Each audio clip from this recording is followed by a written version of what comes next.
Good evening, friends. Welcome back to my channel. It's been a little bit. Wish I had a good excuse. I will probably never have a good excuse for that. I just, get in my head and forget to do things. So, how's your weekend been? Mine's been pretty okay. Mostly filled with laundry. So I hate that, always. Don't you wish that your clothes just automatically wash themselves and fold them and put them away? That would be great. Like The Smart House. You remember that movie? Anybody remember that movie?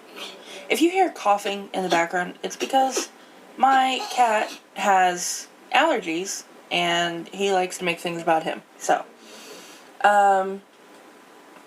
anyway, I am going to be reading our next chapter in our fantastic book, and I'm super excited about it. I think it's going to be good.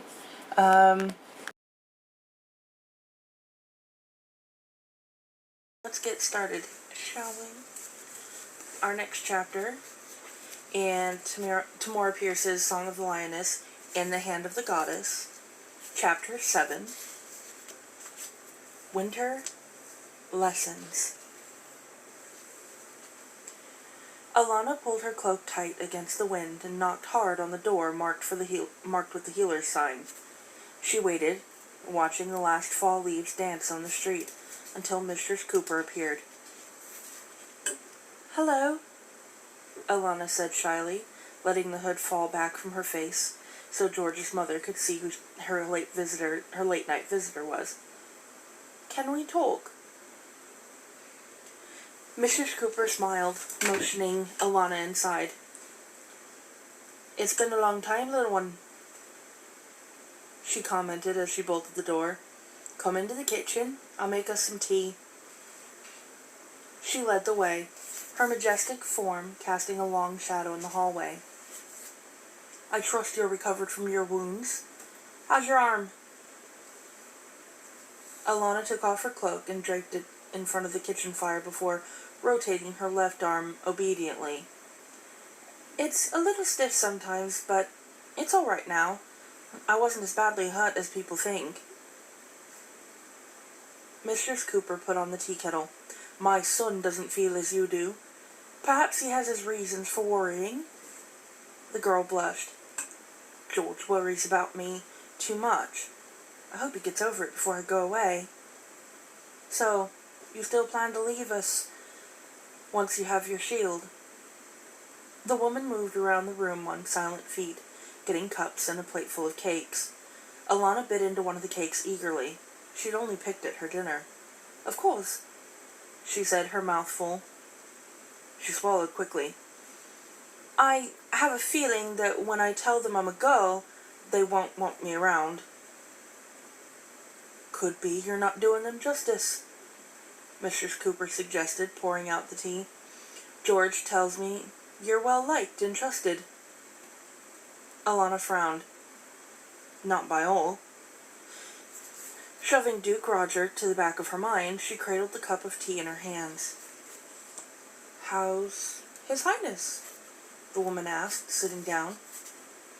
Stirring the tea with the tip of her finger, Alana replied softly, I'm not sure. He's been very odd lately. Ever since we returned from the Drow Valley." "How so?" He blows hot and cold. Sometimes I'm his best friend in the world, and sometimes he acts as if I'm poison. It doesn't make sense. Alana blushed. "He kissed me this summer. I think he wants to do it again, except he doesn't. Sometimes he talks as if he doesn't like George, except I know that isn't true because he comes into the city to see George when I'm occupied. He expects a lot from a person," Alana burst out, getting up to pace. "If I go to social events with him, and he makes me go, I have to have every hair in place. I have to have better manners than everyone else. I have to dance with all the ladies as he does, even though no one else has to.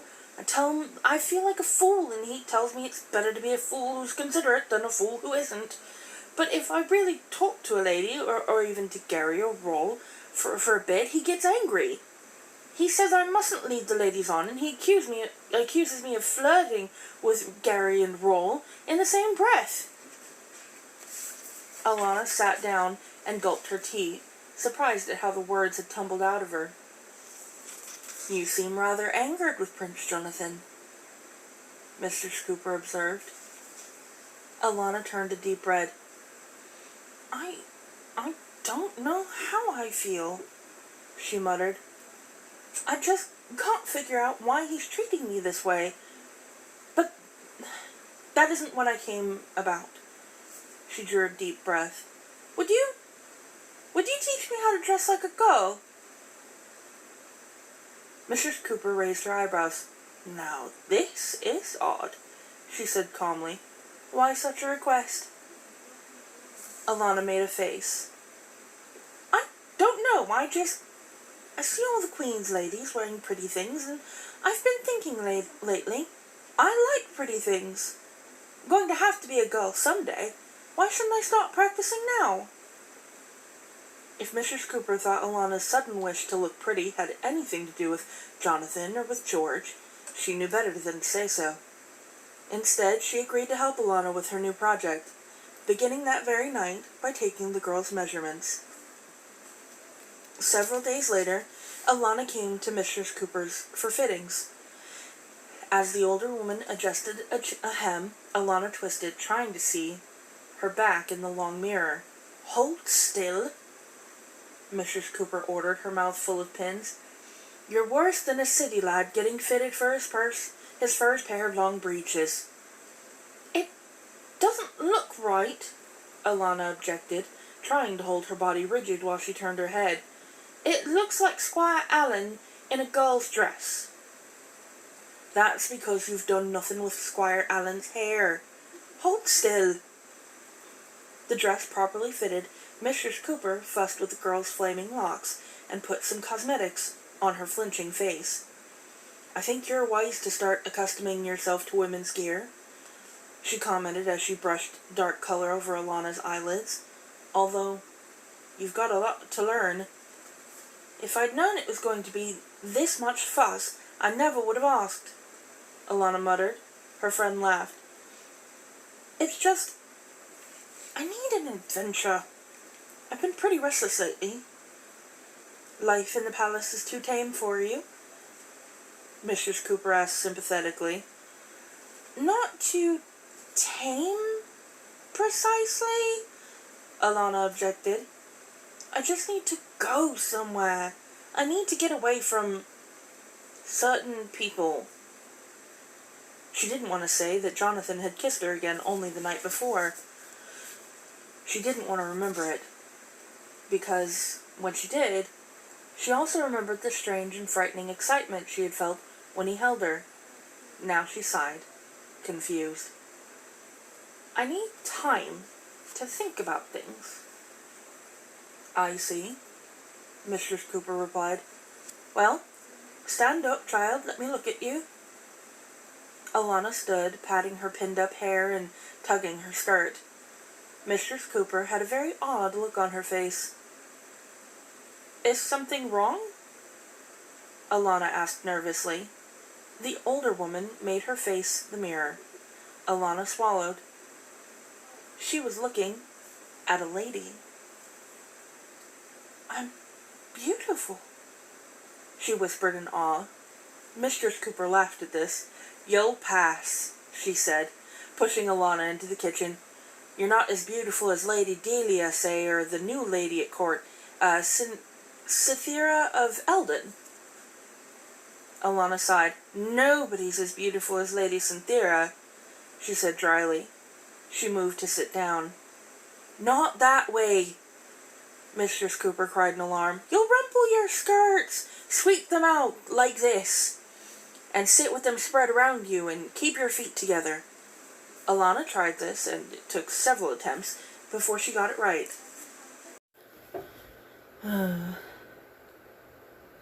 It's going to be as hard to learn to be a girl as it was to learn to be a boy. Harder, the woman said, putting the tea on. Most girls don't have to unlearn being a boy, and now you have 2 sets of court manners to master. But I know court manners," Alana protested, getting the cups down. "Do you know the different kinds of curtsy?" Alana shook her head. "How to write invitations?" Alana shook her head. "How do you accept an offering of flowers from a young knight or a married man?" "As if I'd be getting flowers from anybody." Alana snorted. She rummaged in the cupboards. "Any cakes left?" "I baked some fresh—" "Great merciful mother!" Alana gasped. She could hear horses in the courtyard. "Visitors!" Her hand flew to the ember stone and her pregnancy charm, both now revealed by the low neckline of her dress. Turning, she ran for the door leading to the rest of the house. Mistress Cooper caught her. "What's gotten into you?" The kitchen door opened. "Mother! See who I've finally brought to meet you!" George called. He turned to someone still outside. "Come on in, then. She's here." "Stand straight," Mistress Cooper told Alana. "Face him. You'll have to do it sometime." Alana drew a breath and turned around. George was still looking outside. "The man will take care of your horse. That's what he's there for," he told his companion. He looked back at his mother. "I'm sorry, I didn't know you had—" The King of Thieves stopped talking abruptly. His eyes widened. Carefully, he looked Alana over, inch by inch, while the girl turned a deep red. "It's not polite to stare," she said tartly. "George, you're blocking the way!" Someone behind the thief laughed. Alana turned pale. She knew that voice. "Have you changed your mind? Do you not want me to meet your mother after all?" Prince Jonathan, dressed in plain shirt and breeches he always wore into the city, edged into the kitchen behind the thief. Mistress Cooper moved forward, smiling. "And so you're Prince Jonathan, or is it Johnny today?" "I'm always Johnny in the city," Jonathan admitted. Alana put her hands on her hips, scowling. "And do you mention the fact in front of every strange young lady you meet?" she demanded. Jonathan looked at her, a small frown crossing his face. "Forgive me, gentle lady, I didn't see—" His voice trailed away as he stared. Finally, he whispered, You're wearing a dress. You look—" He blushed, swallowed, and changed the subject. "Why did you get that stone around your neck? I haven't seen it before." "Close the door," Mistress Cooper ordered him. "You're letting the cold in. Lass, we'll need 2 more cups, I think." George gripped Alana's arm as she moved past him. "So, you're a girl after all." "I thought you knew that," Alana snapped. She looked at Jonathan. "You don't seem surprised." He grinned. "Oh, I'm a little. I knew you were up to something, though. You've been awfully mysterious lately, and remember, I caught you 2 days ago piling your hair on top of your head, looking at yourself in the mirror." "Some people think they're pretty observant since they became heroes of the war," Alana said, sniffing. "Maybe I do," Jonathan replied amiably. "But what is that stone?" Alana looked at the ember stone, fingering it. "I got it from a lady I met once." Jonathan frowned. "Why would a lady give you a charm?" "It looks valuable. Whatever it is, it's magic for certain." Alana shrugged. "If it's magic, it's not magic I can use, and she gave it to me. Well, it's a long story, and I really don't want to tell it right now. I don't understand it myself." She sat down, and Mistress Cooper handed her the teapot. "Pour," the woman instructed. "You two can take off your hats at least. Don't you know when you're being served by a lady?" It was not the last time Alana wore a dress. Wearing a black wig, she went into the city, usually in Mistress Cooper's company, getting used to her skirts and learning about the things most girls her age took for granted. They had the most fun in the marketplace, where they often shopped for additions to the wardrobe Alana kept in a locked chest at the foot of her bed. Snow came in mid-November, falling for days and forming immense drifts. The people watched and prayed for a break in the weather.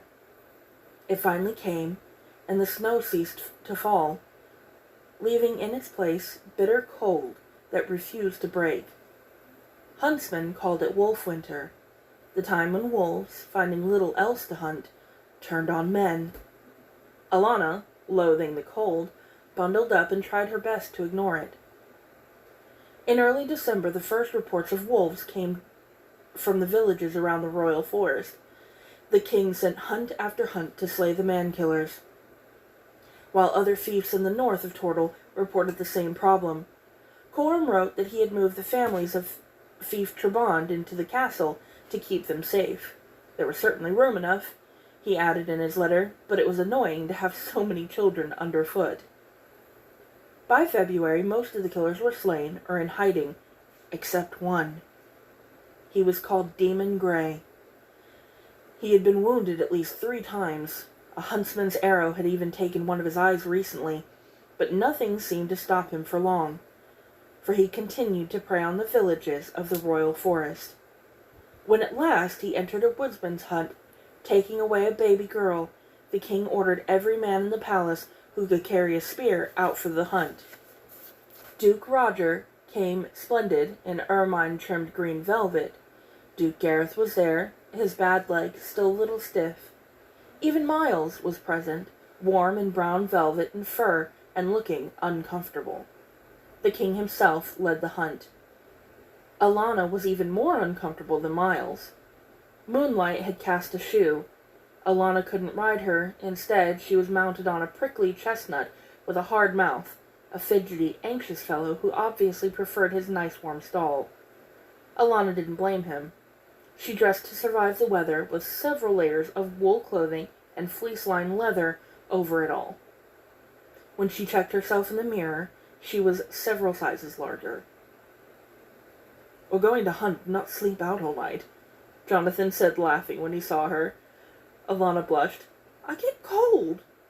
"I don't think you can move with all those layers on," he told her as they waited in the courtyard for his father to arrive. "Oh?" Leaning from the saddle, in a swift movement, Alana scooped up a handful of snow and lobbed it into her prince's face. "See?" She grinned as she trotted past Jonathan. "I'm warm and mobile." She caught up with Gary and Rawl, riding with them for a while. She saw little of her large friends these days. The king always had duties for them. The 3 laughed and joked until the huntsman in charge blew the discovery up ahead. Then the knights rode on while Alana stayed back, knowing she wouldn't be needed. She didn't mind if someone else got the glory in a hunt of this size. Too often she felt sorry for the animal, outnumbered by so many armed and trained knights. Not that she could feel sorry for a child-killing wolf. The discovery was a wolf. The king brought it down himself, but it was not Demon Grey. Alana watched every movement between the trees, wishing she had brought Faithful. It had seemed silly in the morning to bring a cat on a wolf hunt, but how she missed her companion's sharp ears and nose. The hunt moved on, bagging another wolf and a mean old boar. Slowly, the hunters spread over the royal forest, only occasionally Alana followed it by sound alone. When it swept around her, she would fall in with the others, then the hunters would ride on. She wasn't worried.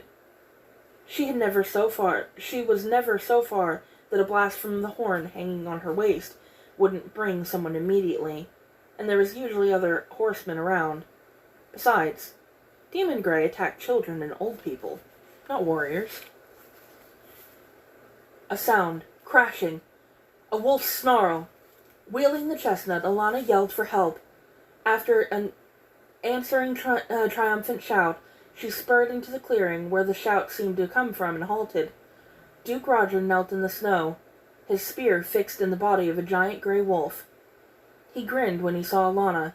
"Few minutes earlier, and you might have had him, Alan." Alana dismounted, ready to give the Duke a hand. "I don't begrudge you the kill, sir." "Are you certain it's Demon Grey?" Roger shrugged. "How many wolves of this size and description can there be?" he asked. A low snarl struck Alana's ears. Her horse reared and bolted with a whinny of terror, taking her spear with him. Alana froze, swearing under her breath and peering closely at the surrounding trees. Then she saw it. A large wolf, a larger wolf than the one Roger had killed, was slinking towards her, its belly flat on the snow. Its left eye was missing. The other glittered with grim purpose. The wolf charged. Alana drew lightning, hoping to spear the huge animal before it leapt. The crust on the snow beneath her broke, and she stumbled, lightning opening a slash in the wolf's side before flying out of her hand. Furious at being wounded, the wolf whirled and charged again. There was no time to retrieve her sword. Alana gripped her dagger and, aiming for his blind side, threw herself onto the animal's back. Girl and wolf rolled over in the snow, a blur of gray and tan, flashing with the white of the wolf's teeth and the copper of Alana's hair. Roger looked up. The clearing was ringed with hunters. Miles gripped Jonathan's shoulder, holding the younger man back. The prince's eyes were terrible with fear for his friend. Alana did not see the reinforcements. She saw nothing but the wolf, who was doing his best to fling her off his back. She held on, desperately striking again and again with her knife. Suddenly, the wolf shuddered and howled. Her blade had entered his side. He fell, his paws twitching. She had stabbed him through the heart. She let Jonathan pull her free of the wolf's body. "Are you insane?" he whispered, hugging her tightly for a moment. It attacked me." Alana pushed John away gently, holding the ember stone for comfort. Suddenly, the colors, the sounds, even the smells in the clearing were very sharp. She was startled to see a bright orange glow around Roger. Even more odd was the fact that the same orange fire was fading from the bodies of the two wolves. Alana looked at them and at Roger, puzzled. What was she seeing? The color of Roger's magic was orange. What had that to do with the wolves? A huntsman was examining the wolf she had just killed. "'Tis demon grey," he told the king positively. "I shot out this eye myself 3 weeks past. That be his mate." He nodded. He added, nodding to the wolf claimed by Roger's spear.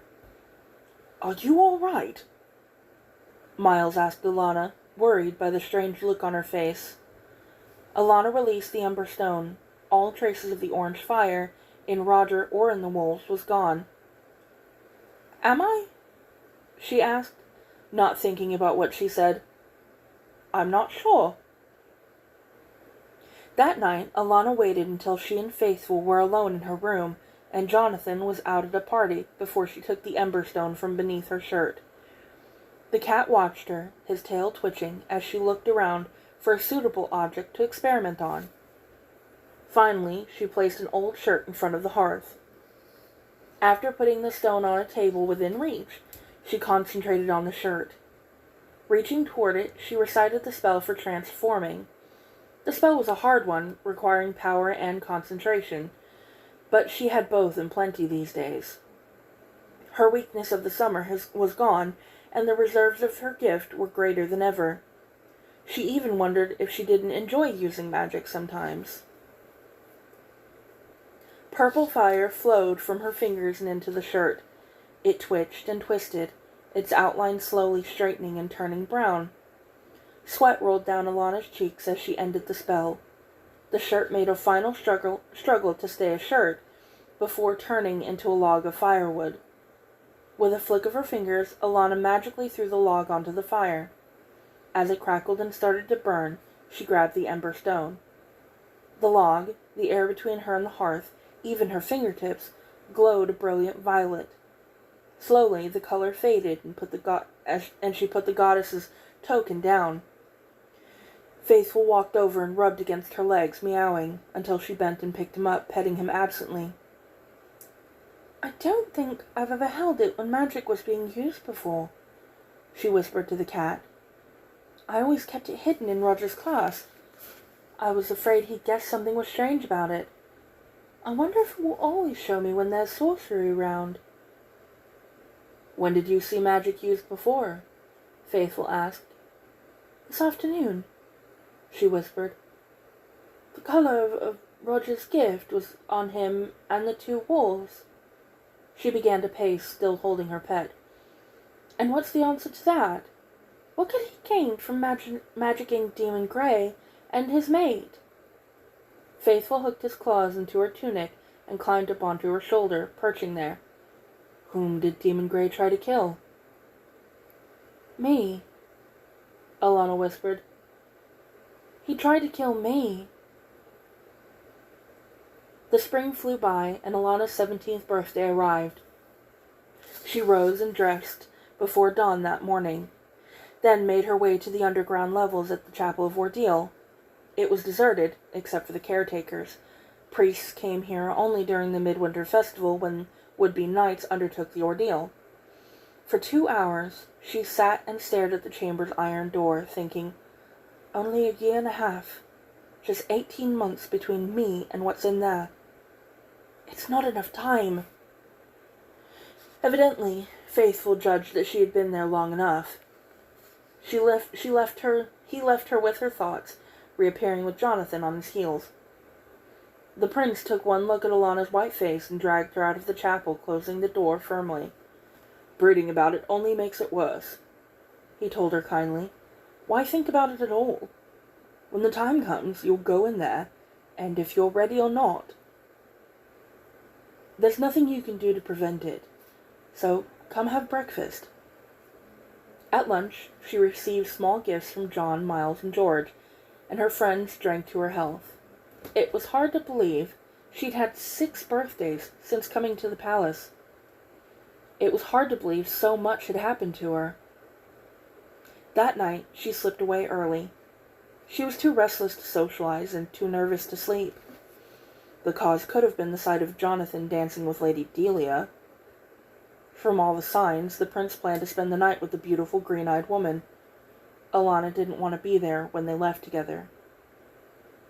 Thinking of Delia sent her to the wooden chest she kept at the front of her bed, locked and magically protected.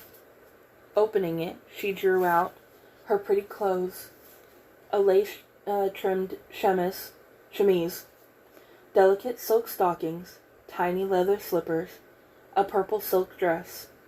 She even took out the black wig she normally wore in public. There weren't enough violet-eyed redheads around to warrant her leaving her rooms without some kind of disguise. She dressed and admired herself in the mirror. She wasn't a beauty like Delia, but she wasn't a hag either. Defiantly, she picked up a cloak and threw it over her shoulders.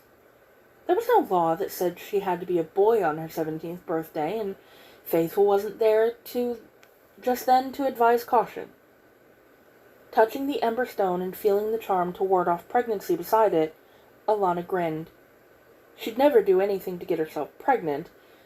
Of that she was certain. Still, she couldn't help but think of... Amused that she was silly enough to wonder what sex was like, Alana peered out her door. The hallway was clear, and she was going for a walk in the gardens. What if Jonathan was with Delia? She was free and independent, and that was the important thing. She felt bold and wonderful, strolling through the luxurious palace gardens by herself. Finding an isolated bench, she put her cloak aside and sat down. The moon was full, and she relaxed into its soft silver glow, turning her face up to it. A night for lovers, she thought, then bit her lip. She had no lover, and she didn't want one. She left her cloak and walked through the rose gardens, inhaling the heavy scent of the blooming flowers. From here she could see the long terrace where she had left Jonathan and Delia. Glancing at it, she could see a man standing there now. He was watching her. Suddenly he went inside, and she lost her spirit for adventure. She didn't want one of her gallant friends coming out here to romance her. Life is complicated enough. He was waiting for her beside the bench where she had left her cloak. "Hello," he said casually, holding the garment up. I think this is yours. Alana slid the wig from her hair. How do you know it was me, Jonathan? He came forward, taking one of her hands in his. I guessed. And then I saw how you walked, and I was sure. Alana made a face. Mistress Cooper tries to cure me of walking like a boy, but it doesn't seem to take. Jonathan lifted the gold charm off her throat, examining it. What's this? He asked. His voice was soft and warm. Alana was thankful for the darkness that kept him from seeing her blush. It's a charm to keep me from having children, she stammered. Mistress Cooper gave it to me a long time ago. John chuckled. Have you ever tried it out? He asked, putting his free arm around her. Alana braced herself against his chest, trying to ignore the city fluttering in her stomach or the heat running through her body. What's that supposed to mean? She asked gruffly. This? Swiftly he kissed her again and again. Alana felt giddy and was grateful that his tight hold kept her from falling. She was scared. She suddenly realized she wanted to be the one in his bed tonight. Jonathan stopped kissing her, only to start unlacing her bodice. Alana shoved him away, terrified. No! She gasped, grabbing her laces. I was crazy to think. Jonathan, please! The prince realized she was trembling, her hands shaking too badly for her to lace herself. He shook his head and did the work for her. You're fighting what has to be, he said, and you know it as well as I do. I know no such thing, she stammered. I promised myself once that I'd never love a man. Maybe I almost broke that promise just now because of moonlight and silliness. Stop it, he told her sternly. He made her look up at him. We belong to each other. Is that silliness? Surely you've realized all along this had to happen. When she did not answer, he sighed. Go away, before I change my mind. Alana ran. Once inside her room, she bolted the door, undressed, and threw her clothes into a corner. This is what came of wearing a dress. Men got ideas when a person wore skirts. Jonathan vowed to love you without ever seeing you in skirts, a reasonable part of her mind said. But Alana kicked that thought away. She paced nervously, snapping her fingers. Where was Faithful? She didn't want to be alone when Jonathan came back to his rooms. Suddenly, her knees weakened and she sat on the bed. Of course Jonathan wouldn't come back. He'd go to Delia now. He didn't want Alana. He just wanted a girl to have fun with. Oh, said that nasty, unreasonable corner of her mind. Then why did he say what he did? Why did he say you belonged with him? Hadn't the goddess told her to learn to love? Did she love Jonathan? A sound in the other room startled her. He hadn't gone to Delia. He was preparing for bed in his own room, moving quietly so he wouldn't disturb her. He hadn't been looking for amusement. Alana's lip quivered. She wanted Jonathan's love. To be honest, she'd wanted that love for a long time. She rapped on the door between their rooms. John? He opened the door. His eyes were bright as he looked at her. Alana swallowed. I'm scared. Help me, please? Jonathan's voice was rough as he said, I'm scared too. At least we can be scared together. Ooh! Alright. So that was chapter 8. It was a good chapter. I like the chapters where, you know, there's a little bit of action, a little bit of slice of life. I really enjoy those chapters. I think it's good to break up, you know, the normal everyday happenings of the story. Obviously, Alana she's done a lot of growing up in the last couple of books. She's 17 now. She's starting to become more aware of things happening around her, not just in her, educational life, but also in societal life, because she's come to realize that, holy shit, after she gets her shield, she has to go back to being a girl. She's got to be a woman now. She's obviously asked Mistress Cooper to help her with that. I have a slight problem with the boys, though. George, not so much. He was like, oh, so you are a girl now. And she's like, you already knew that. And he just kind of brushes it off. Jonathan is a little problematic for me, personally. In that, I don't know, the way that I know he's a prince and soon to be king and whatnot, but he just feels a little controlling to me. With the whole, don't talk to the boys too much, also don't talk to the girls too much, but also talk to them and be social, and, and then in the Rose Garden, when she was obviously freaking out because, she's still so young. He's, like, 3 or 4 years older than she is. He's already had his shield for, a couple years now, so he's at least a year older than she is. I think that he's a year or two older, but, and he's obviously slept around and, been seeing Miss Delia. I don't like her. Something about her. She's too, I don't know what the word is. She's just too much. She's doing too much. I don't know, the fact that she was, like, visibly shaking, and he was like, just go away. Go away before I change my mind. What? Before you change your mind, what? What were you gonna do? What? Explain it to me. I need this explained. That's the only thing that kinda gets me, is he assumes too much, and, you know what they say about people that assume things. Anyway, I thought it was a good chapter, a good little slice of life chapter. I am going to, I know I say this every time, don't hold me to it, ever. I'm going to try to remember to read another chapter this week. I know that some of you like to listen to these chapters while you're working. I do that too. Part of the reason why I started doing this in the first place was to give people something to listen to, while they're working and doing their everyday things. So, I am going to try to be better about that. Anyway, I am going to go and try to talk my roommate into watching the very last episode of Stranger Things, because I haven't seen it yet. Do I know what happens? Yes. Do I still need to watch it? Yes. Anyway, so I will see you guys later. It was good to see you.